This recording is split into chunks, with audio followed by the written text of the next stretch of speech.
Hey everybody, Julie Murphy here, and welcome to another Awaken Your Relationships. Why? Because we either work things out or we act it out, and we do it through our money, through our health, and our relationships. And over the last 25 years of being a financial planner, I've learned that when they fix the money stuff, it shows up in your relationship or it shows up in your health. And so we're here to help you with the teeter-totter of life. And don't forget to hit that subscribe, like, and notification bell, not only on my channel, but also Rita Hickman's channel as well, because we are the dynamic duo. And we Absolutely. are here to get you to a life that you love. Woohoo! And Rita and I were talking earlier. She was helping me again through some of my stuff on the relationship piece. And she said to me, now you know it, now you need to feel it.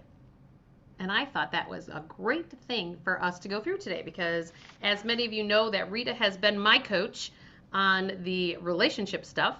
Gosh, we met years ago and we've been doing lives for a couple of years now. I can't believe it. It's crazy.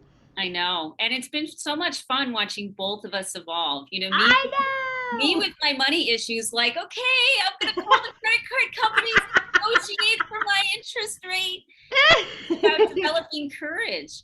And whether you Yeah. need to develop courage in your relationships or you need to Mhm. develop courage in, your money or your So health, true. it's not about the problem we think it is. It's about developing the courage in ourselves and the trust in ourselves. And that's just the vehicle we're doing it. Yeah, I'm and the growing courage. through my Oh, money sorry. issues. No, go ahead. No, I was gonna say, and the courage. What that is that's. I always talk about. You got to just build the muscle. Like you're learning to plug into the world a different way. So you're building the muscle. So it's time to build the muscle, right? Mhm. And that courage is the first step. Think of it as like your 5 pound weight before you're upgrading to a 10 pound. Right. And we have to look at the long game, because if we try something, which is Right. what a lot of people do, we'll try to have the courage. And once again, we got talked down.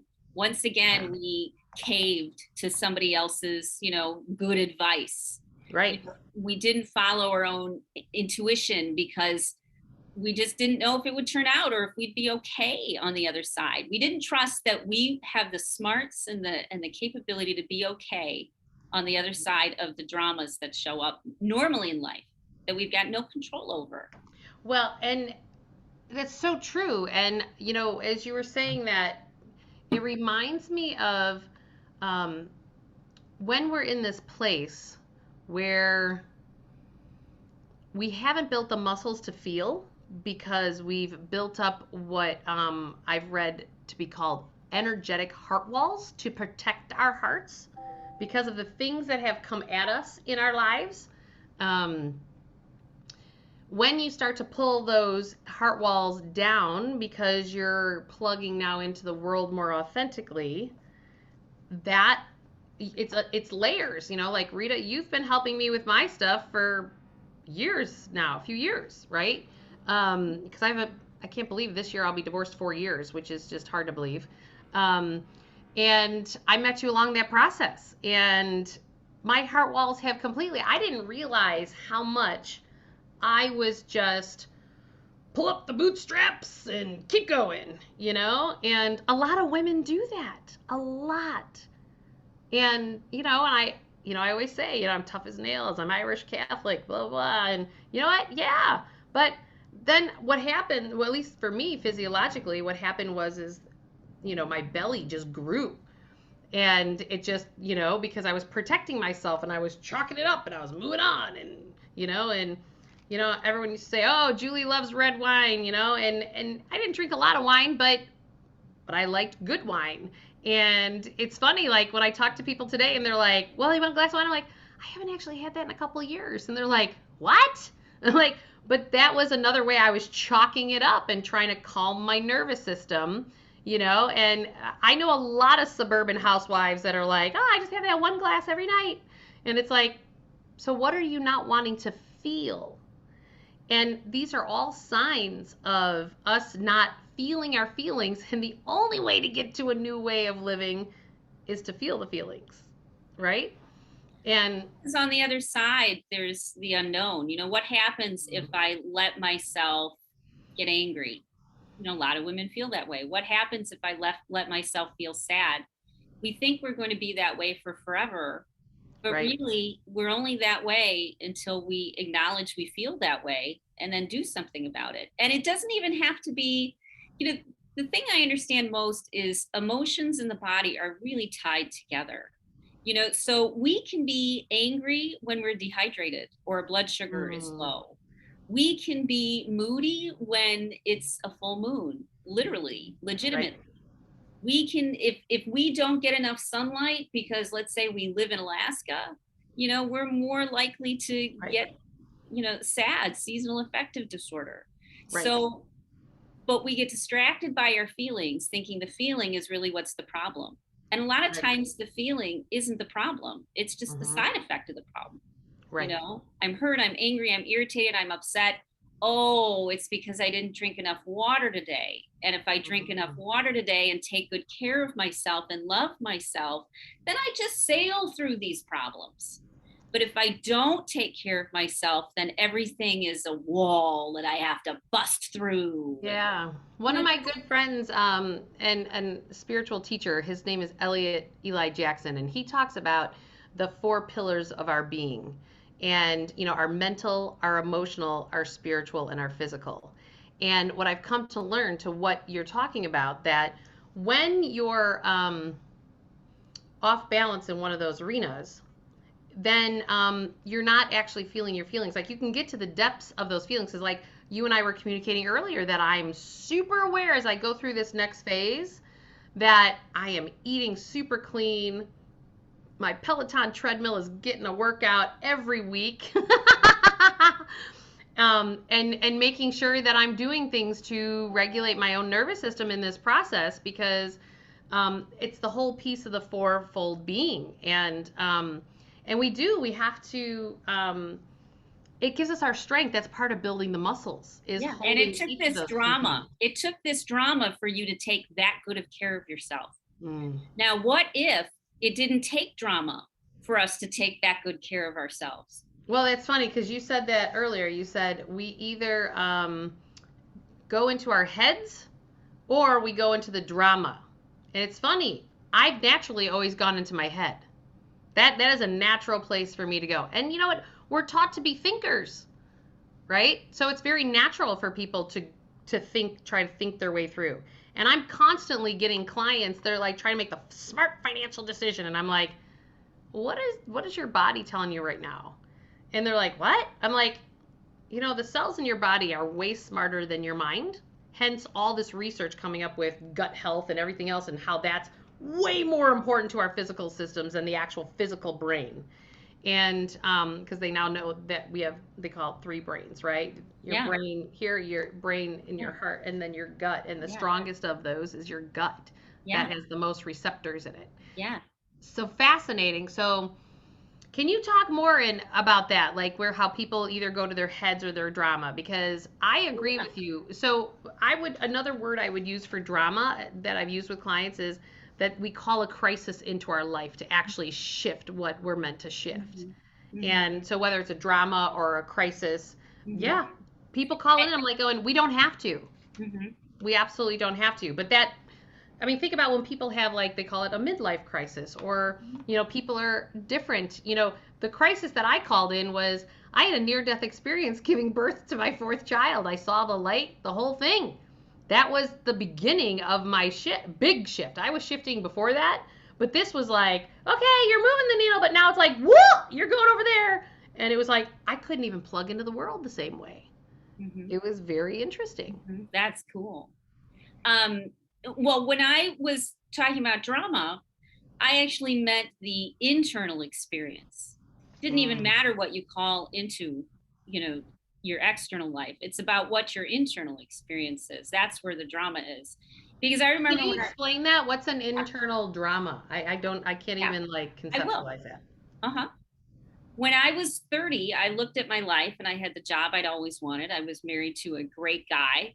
I was on the correct career path. Everything was perfect in my life. The problem was that in my internal world, I was angry, I was irritated a lot, I felt upset to my stomach a lot. I had random weird little health things. My internal world was very disconnected. I didn't have any friends. I wasn't close to anybody. I didn't know how to make friends, and I was just very single minded. And while my internal world was all over the place, and I could never let people know how much inside of myself I was reacting to and getting overwhelmed by just the simplest of things, like calling to order a pizza, or leaving my bedroom or getting out of bed sometimes in the first place. Because even though on the outside there was nothing going on, everything looked fine. On the inside, everything was being ripped apart every day, over and over and over. From the first moment I became conscious in the morning, at least until noon every day, I was struggling with that. So Right. the drama is how we feel inside of ourselves, irregardless of what our external world feels like. Right. And so happy people are not people who have perfect lives or who don't have bad things that happen to them. I They're always tell people, I'm like, don't look at what the outside looks like, because most of the time when I see people with all this stuff on the outside, they have a ton of debt and other stuff that they're processing that has nothing to do with what you're seeing. right. And so we tend to, if you had enough stability in your life, you'll tend to go into your head. Mm-hmm. But if you had an unstable upbringing, you'll tend to Mm-hmm. go into your body and into your emotions. For me, I wouldn't think. My brain would freeze, but I would pee myself, Mm. or my bowels would let loose, or I Yeah. would cry uncontrollably, Yeah. inconsolably Right. for hours, sobbing, Right. or just stare empty at the wall without being able to move or think for days, because I would feel so heavy, so incapable of even Right. moving. And Right. so there is no getting into your head because you're just blank. You're just so hijacked by how horrible you Like a feel. numbness. Yeah. And heaviness. And I would always be glad that at least I had the wherewithal to get up and go to the bathroom most of the time. At least that would get me out of bed some days. And this was when on the outside, I'm, building a business, I'm helping other people, I've got a great marriage, I've, meeting interesting people. Yeah, So, it's funny that you say that, because, this past week, I had the opportunity, I got referred to a woman who was divorcing a narcissist, which I know is your specific area of work that you've worked a lot with. And what was fun for me is that in recognizing, through the work that, we've talked about on this channel and everything, and I was able to coach her on the money stuff, and I'm coaching even the attorneys in terms of, yeah, I understand, because I understand the traditional financial ways to go about things. And then I understand, like, when you're dealing with a narcissist and trying to divorce a narcissist, that it's a different rules, because the traditional methods feed the heck out of a narcissist. And I literally kept reminding the attorney team, and I kept saying, no, how you want to communicate this is that he needs to feel like he's won. So you have to go in with your game plan. And I communicated to her that no matter what the outcome was, her only objective was to get this amount of money, because the rest of her life, and even if that amount was not half, she only needed this amount of money to live the rest of her life. That if you let him win, per se, you're free. perceived, I You're will say free. perceived win. I Yes. go, because otherwise you could wind up in 3 more years of fighting, and Yes. then you're going to be back to that number anyway, and you would have lost 3 years of your life. Yes, because the ex is a 2-year-old who's throwing a tantrum in the grocery store because he didn't get the cookies that he wanted. We are trapped by old unprocessed experiences we have had, and those experiences come up when something reminds us of it. So if Right. somebody reminds us of our mom and we had a bad experience with our mom, anytime we look at that person, we're going to be triggered. And then we're going to Right. be right back, that 2-year-old on the floor, you Right. know, in the drama, in Right. their internal drama, when they're fine. Their mom's Right. here, the cookies are in the cart, you know, Right. everybody's saying, oh, it's okay, here's a Right. lollipop, you know, and they're still crying. Right. Yeah, and it's funny because like it was really amazing. The attorney team was sitting there going, "Well, we'll do our best to get everything done Friday." And I go, "You know, if you do these things, I'm telling you, he'll feel like it's a big win." And they actually got 100% of everything done, and she walked away with um, you know, because I kept telling her, "You got to focus on the dream of what you want to create." And I said, "Because you can get stuck in this 3D world fighting about stupid shit, and it's really not about that. Like, don't fight about it, because if you are embodying more of yourself in this process, everything is going to show up for you. Everything." And that's exactly what continues to happen as I help people untangle financially from what they've created versus what they want to create.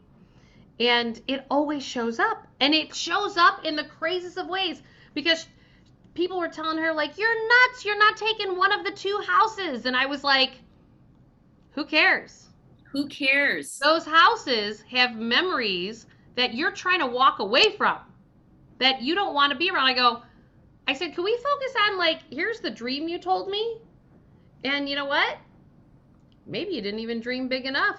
Maybe you should just go rent for a year, because he got both houses. So what? She gets the cash. He's stuck with hard real estate and has to decide how to sell them or not." And, Right. And because one of the houses was just a ploy right. to use, that the kids were like, "I can't believe you're getting rid of this lake house that we've always had, Mom, blah, blah, blah, blah, blah, blah." And it was a way to flip the kids on her. And I was like, "Just give them the lake house." And she's like, "What? I need a place to Give it to live." them. No, no. And I was like, "No, because that's not your dream. If that house was your dream, whole different conversation. But it wasn't your dream." And then she started to realize how she negotiated herself away all those years. From, she goes, "Well, I need a new car." And I'm like, "What kind of car do you want?" She goes, "Well, I want this." And then I go, "Why'd you buy the last car you did?"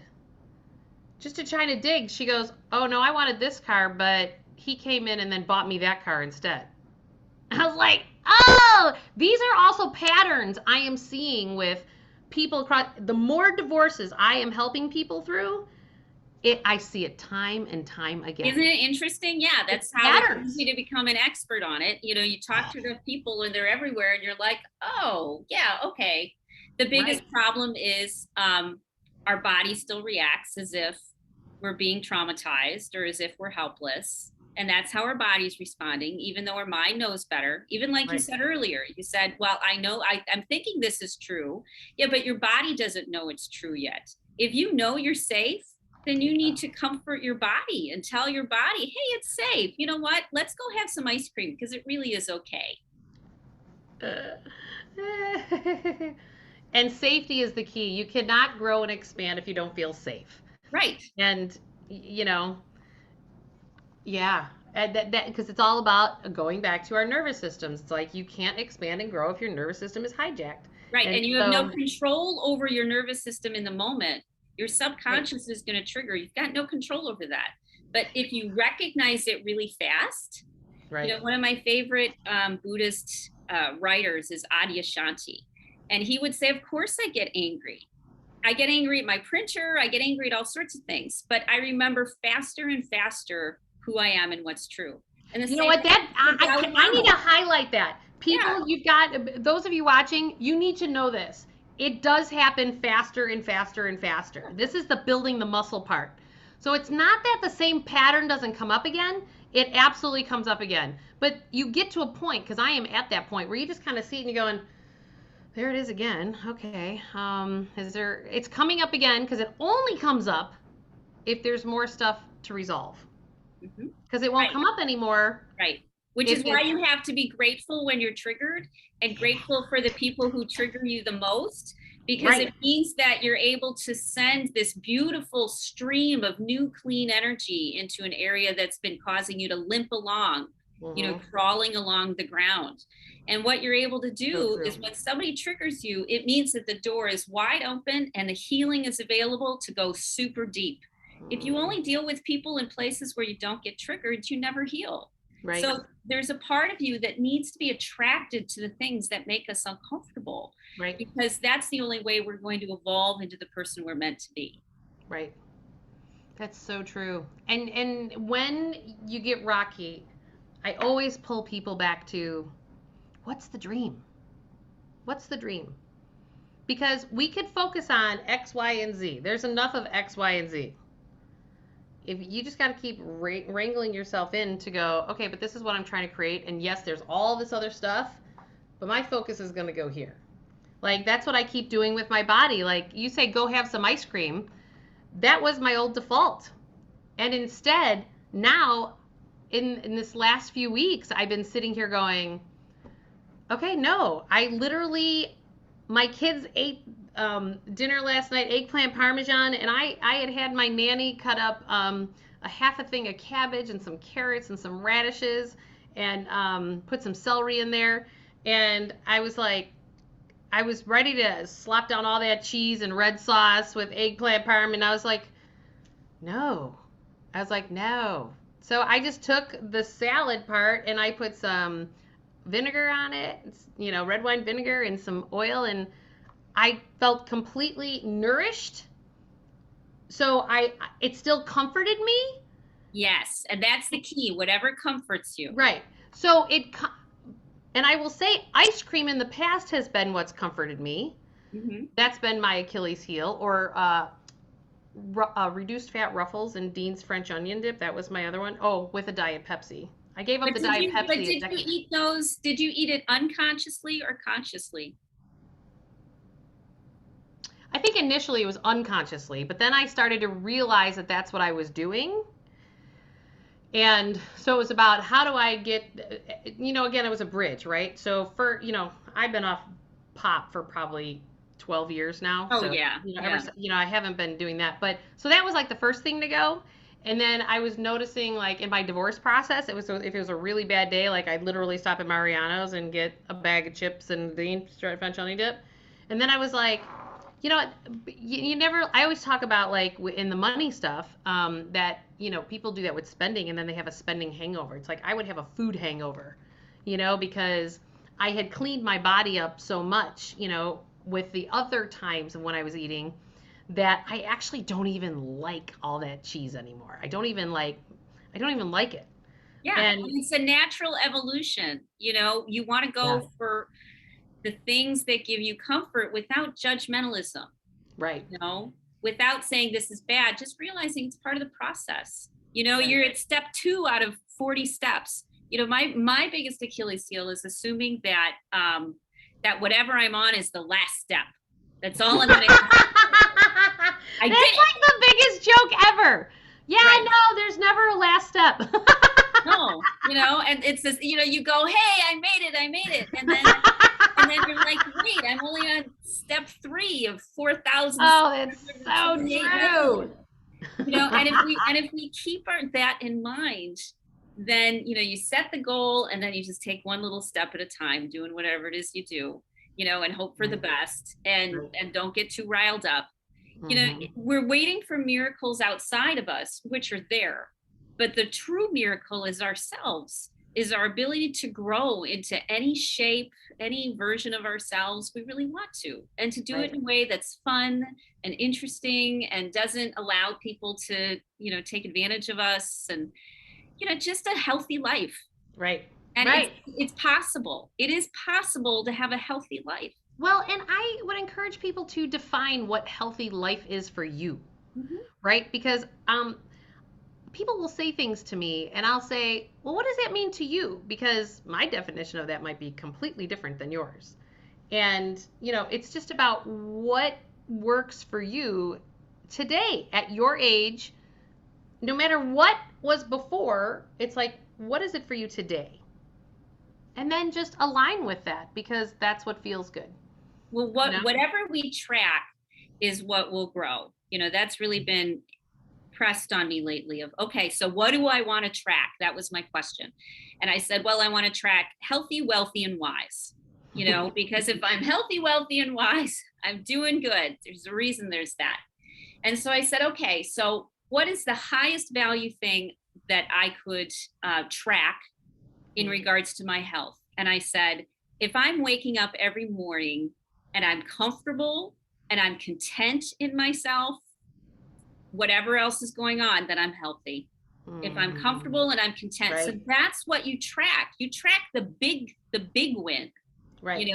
Right. My wealth was if I'm on my deathbed and I ask myself, was I wealthy? And I say yes. And then if I ask myself, would my dad be proud of me? And I'd say yes. Then those yeses are all I need. Why does it matter if your dad was proud of you then? Because I love I love his value system. I admire and appreciate his value system very much. And so that to me would be very exciting to know that I lived in a way that aligned with high values. Yeah, I've really gotten to a place where it really just matters of what you think about yourself as opposed to if you're showing up.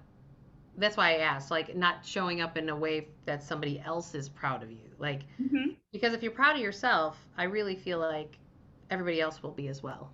Yeah. And if they're not, well, so what? And I want to be proud of myself that I lived in a way that I respect and admire. Yeah. It's so important. And, that's why, I mean, today what we're talking about, it's like, even like, what are those feelings? I would encourage people to like, what are those feelings that you feel, when you're at the end of your life? And so what are those feelings that you're feeling? You don't want to regret. I'm going through that with my mom today, and my mom has this regret that my mom was very much like, whatever came up, came up. I mean, she had 12 kids. So it was like, Yeah, I mean, I wondered sometimes did she even have a pulse, because she was like, Right. By the time number 12 came around, she's like, it'll all be fine. And, I was at the top of the stack, so I had the real strict disciplinarian. But at the end of her life, she's now sitting here saying, I wish I would have taken better care of my physical body, because she today in her mid 70s is actually feeling the consequences of that. And I go, Mom, the body's a resilient thing. I know all kinds of body hacks. I'm like, where do you want to start? Because at 73, we can get her done. It's only our belief that there's nothing we can do. Right. That keeps us trapped. I mean, one of the neatest things I've been doing lately is I just started these nootropics, and they're something called, from a company called Thesis. And they create formulas that feed your brain in whatever sorts of areas you want it fed in: motivation, creativity. Yep. And so I'm taking nootropics, I'm taking lion's mane mushroom tincture, I'm taking, mushroom complex tinctures, great vitamins to make sure I get, exactly what I need. And it's amazing what we're capable of. When we start feeding ourselves properly, within 7 years, your body has a good chance of being fixed. Sometimes there's too many emotional things underneath that are unresolved. And no matter how well you take care of yourself, your body's still going to be sick. I really feel like I actually didn't feel my feelings, because my mom felt every feeling. Oh.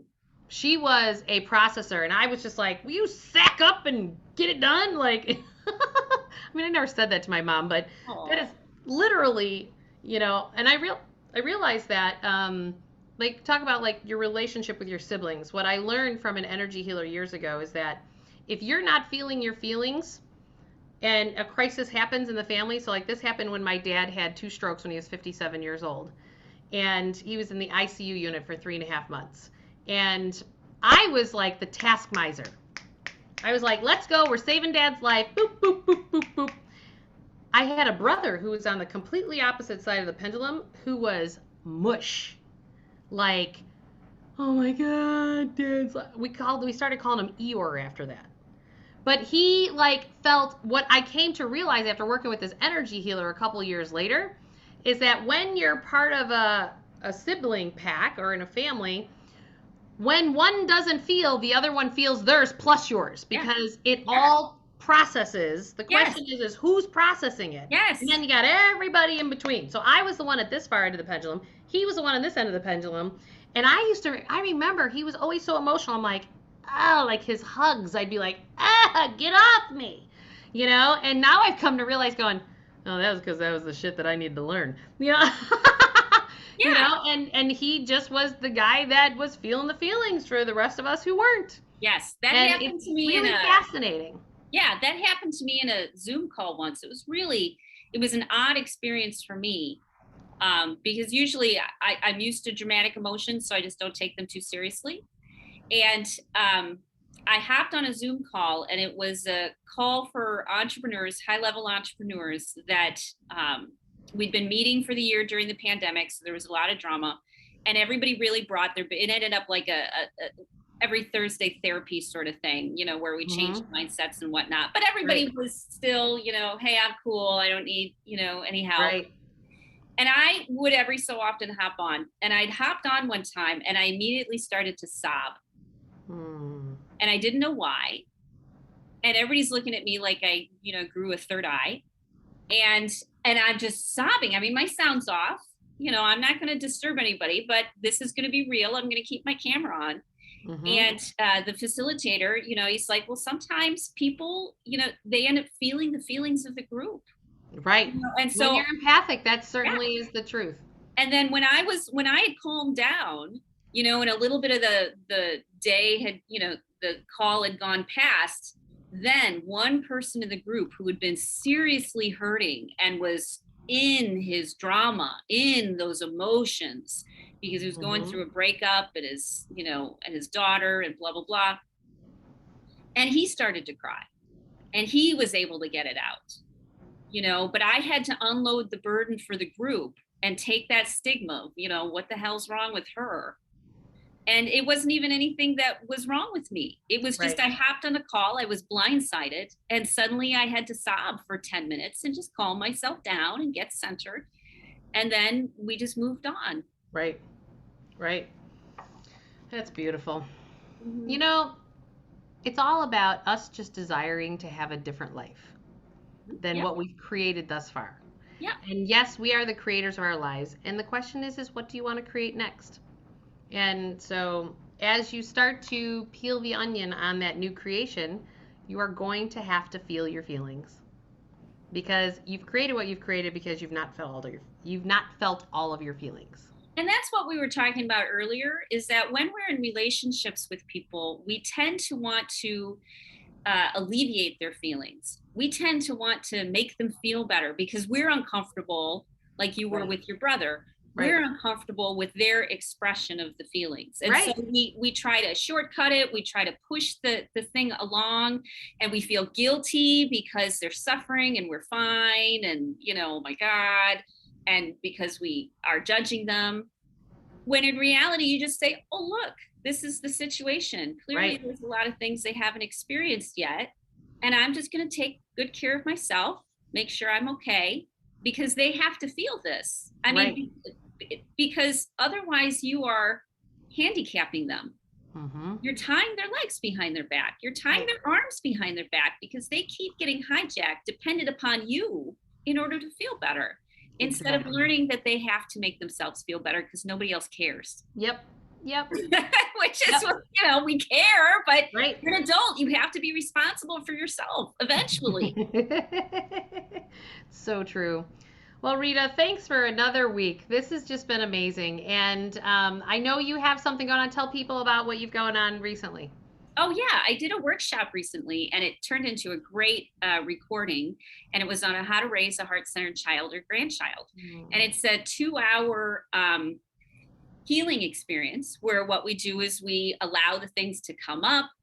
We regulate the systems, we go in great visualizations, and then that's how we let go of all those chemicals off of our system. That's how we start to rewire our body. So it was all around raising a healthy child and grandchild.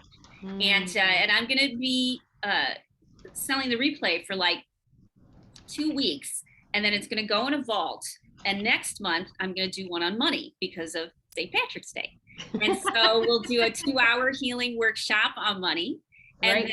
then in April, it'll be about, spring, maybe around Easter. And then May, mothers, June, fathers, all the way through the year. And so we'll have the video for like 2 weeks after each That's workshop. awesome. We're doing them live. And then at the end of the year, we'll release them all as a year-long healing thing. Because if we follow the seasons, then we're going to cover like everything that's possible to cover. Year, 12 2-hour healings, you should be rocking and rolling by the end. That's awesome. And I am starting a live coaching program for you to meet with me once a week.